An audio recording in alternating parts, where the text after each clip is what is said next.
Good morning all of you.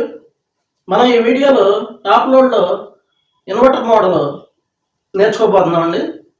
Inverter మోడల్లో మనం first starting inlet wall అంటే మనకి డీసీ ఇన్లెట్ వాల్ అనమాట. DC inlet wall.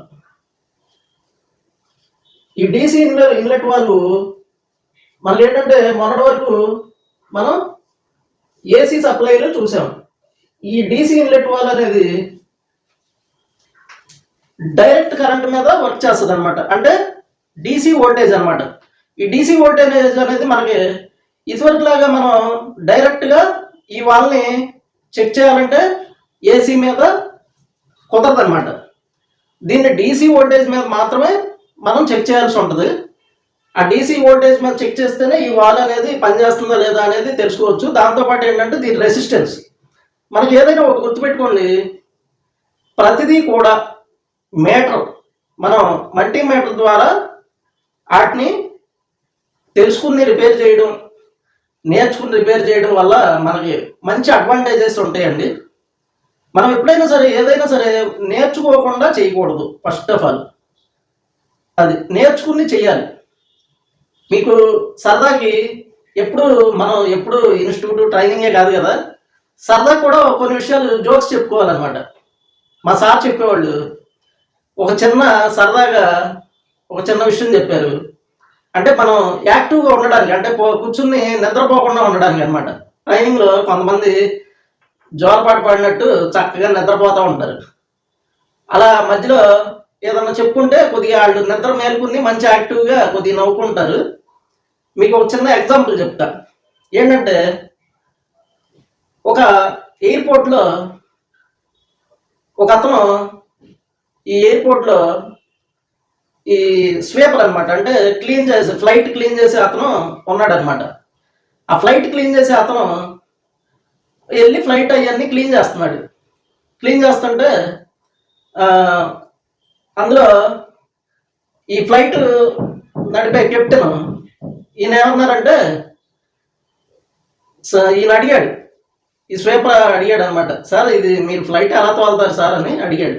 అడిగితే చెప్పాడు అనమాట, ఇదిగో ఫస్ట్ ఇదిగో ఈ 1వ నెంబరు బటన్ నొక్కాలి, తర్వాత ఇదిగో ఈ 6వ నెంబర్ నొక్కాలి, నొక్కిన తర్వాత ఇదిగో ఈ గేరు ఎదరకు పుల్ చేయాలి అని చెప్పాడు. చెప్తే ఈ ఎలా పనిచేస్తాయి అని అడిగాడు వివరంగా. అడిగితే ఆయన చక్కగా బోర్డు మీద ఈయనకి ఇదిగో 1వ నెంబరు నొక్కగానే నీకు ఫ్లైట్లో మొత్తం ఆపరేటింగ్ సిస్టమ్ ఆన్ అవుద్ది. తర్వాత మనకి ఇలా 5వ నెంబరు 9వ నెంబరు ఈ నొక్కుతూ ఉంటే నీకు ఆ ఫ్లైట్ అనేది టేకప్ అవుద్ది. మనం ఈ గేర్ పుల్ చేసిన తర్వాత అది పూర్తిగా పైకి మేఘాల్లోకి వెళ్ళిపోయిద్ది అని చెప్పాడు. చెప్తే ఈ బోర్డు మీద చెప్పిందంతా విన్నాడు. విని ఆ కెప్టెన్ బయటికి వెళ్ళాడు. వెళ్తే సరే ఈయన ఏం చేశాడంటే ఈ స్వీపరు ఆ కర్ర అక్కడ పడేసి ఆ 1వ నెంబరు ఆ 9వ నెంబరు 5వ నెంబరు నొక్కాడు. ఆయన చెప్పినట్టుగానే చక్కగా ఫ్లైట్ అనేది టేకఫ్ అయింది. సరే పైన చక్కగా వెళ్తున్నాడు. ఇంతేనా ఫ్లైట్ తోలడం చాలా ఈజీ అనుకున్నాడు. కొద్ది దూరం వెళ్ళిన తర్వాత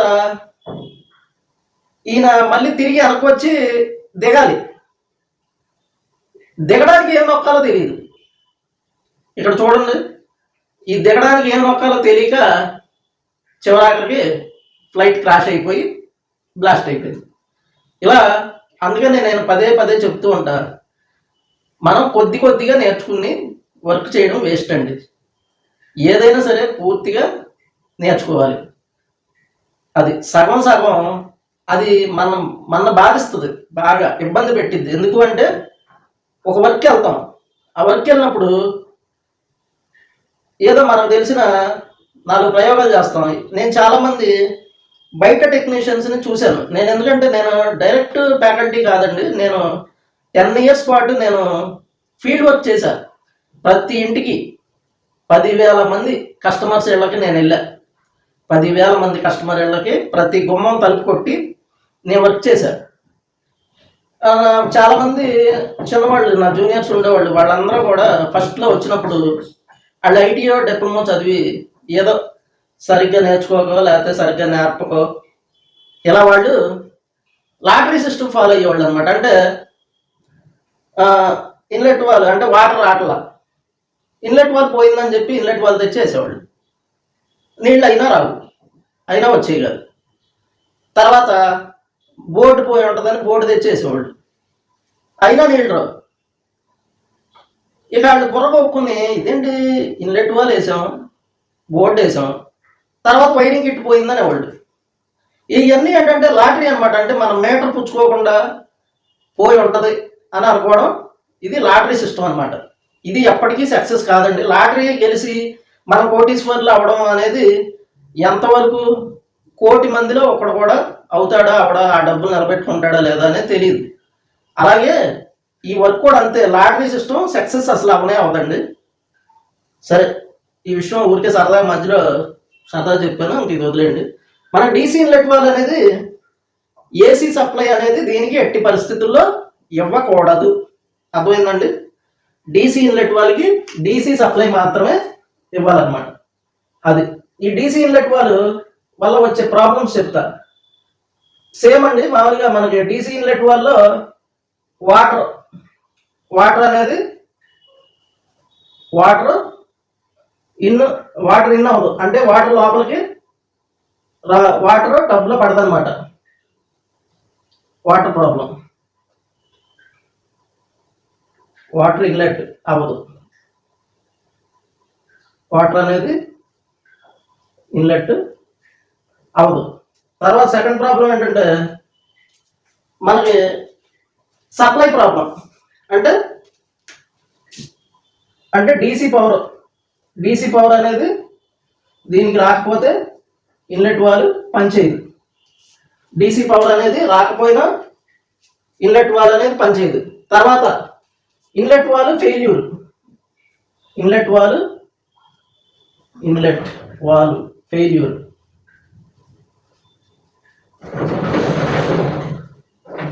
ఫెయిల్యూర్ అనమాట.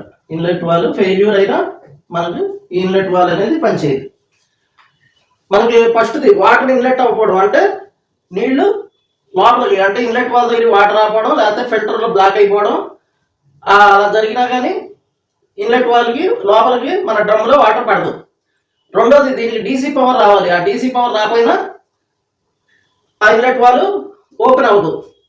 తర్వాత ఇన్లెట్ వాల్ ఫెయిల్యూర్ అయిందనుకోండి, అంటే అది పని చేయకపోయినా మనకి లోపలికి అనేది వాటర్ రాదు. తర్వాత మనకి ఫోర్త్ షవర్, అంటే సోప్ బాక్స్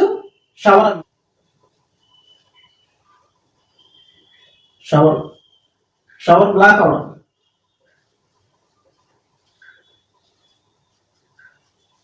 ఈ షవర్ బ్లాకేజ్ అయినా మనకు అనేది పనిచేయదు అనమాట. షవర్ బ్లాక్ అయిపోయినా కానీ ఈ ప్రాబ్లమ్స్ వల్ల మనకు వాటర్ అనేది రాదు. వీటిలో ఏ ప్రాబ్లం వచ్చినా మనకి వాటర్ అనేది రాదనమాట.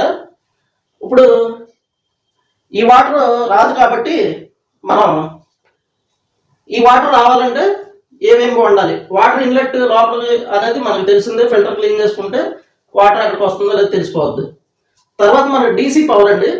డీసీ పవర్ అనేది ఈ ఇన్లెట్ వాళ్ళకి వచ్చి మనకి DC power 12 volts supply, 12 volts DC అనేది దీనికి రావాలి. ఈ 12 volts డీసీ రాలేదనుకోండి మనకి ఇన్లెట్ వాల్వ్ అనేది పనిచేయదు అనమాట. 12 volts డీసీ రాస్తే ఇన్లెట్ వాల్వ్ పనిచేయదు. ఆ తర్వాత ఇన్లెట్ వాల్వ్ ఫెయిల్యూర్ అంటే మనకి ఇందులో ఇన్లెట్ వాల్వ్ ఫెయిల్యూర్ అంటే ఇదిగోండి 24 ohms, మనకి 24 ohms నుంచి మనకి 42 ohms ఈలోపు ఇన్లెట్ వాల్ రెసిస్టెన్స్ అనేది ఉండాలన్నమాట. ఈ 24 ohms నుంచి 42 ohms లోపు ఇన్లెట్ వాల్ రెసిస్టెన్స్ అనేది ఉండాలి. ఇది దీని రెసిస్టెన్స్ అన్నమాట.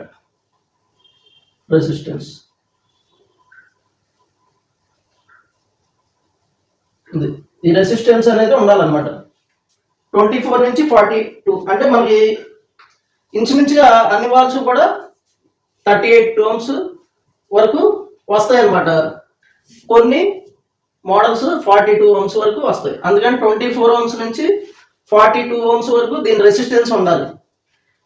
ఈ 24 కన్నా తక్కువ ఉందనుకోండి, ఈ 24 కన్నా తక్కువ అంటే 10 ohms, తర్వాత 15 ohms, నెక్స్ట్ 18 ohms, తర్వాత 23 ohms, ఈ రకంగా ఉన్నాయనుకో, సపోజ్ ఇది ఇన్లెట్ వాల్ ఫెయిల్యూర్ అండి, ఫెయిల్యూర్, ఇన్లెట్ వాల్ ఫెయిల్ అయిపోయిందని అర్థం.